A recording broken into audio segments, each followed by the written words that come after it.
សម្ដេចតេជោហ៊ុនសែនសម្ដែងនៅការសោកស្ដាយនឹងចូលរួមមរណទុក្ខជាមួយគ្រួសារសពលោកព្រិនបាល់ឯកស៊ុនរ៉នដោយសារការវាយឆ្មក់ពីកងទ័ពឈ្លានពាន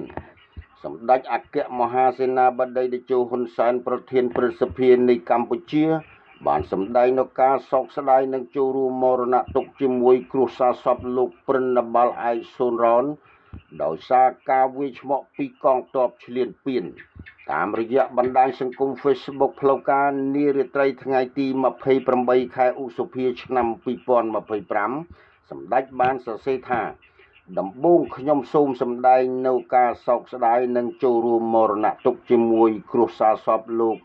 ព្រិនបាល់ឯកស៊ុនរ៉នដោយសារការវាយឆ្មក់ពីកងទ័ពឈ្លានពាន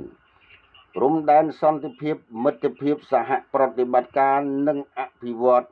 មិនគួរមានរឿងបែបនេះកើតឡើងនោះឡើយតែខ្ញុំសូមថ្កោលទោសយ៉ាងម៉ឺងម៉ាត់ចំពោះបុគ្គលឬអង្គភាពថ្នាក់ណាក៏ដោយ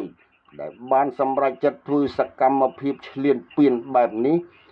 ដែលវាប្រហាក់ប្រហែលជាមួយការឈ្លានពានឆ្នាំ2008ដល់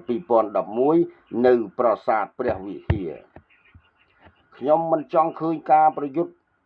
ណាមួយកើតឡើងនោះទេខ្ញុំ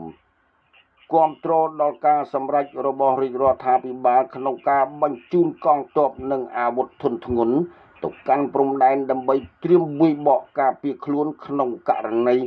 មានការឈ្លានពានបន្តទៀតខ្ញុំសង្ឃឹមថាការចរចាដែលនឹងត្រូវធ្វើនៅថ្ងៃស្អែករវាង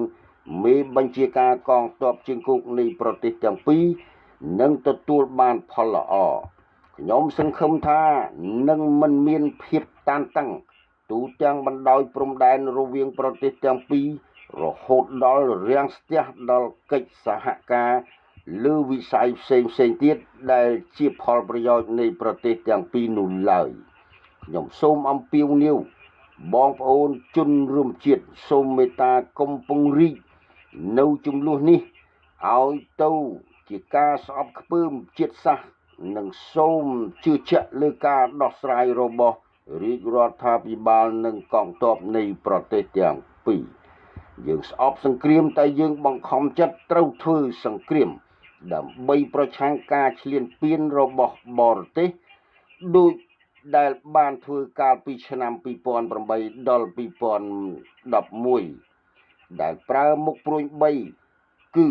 យោធាការទូតនិងផ្លូវច្បាប់រាយការណ៍ដោយលោកសាន់រិន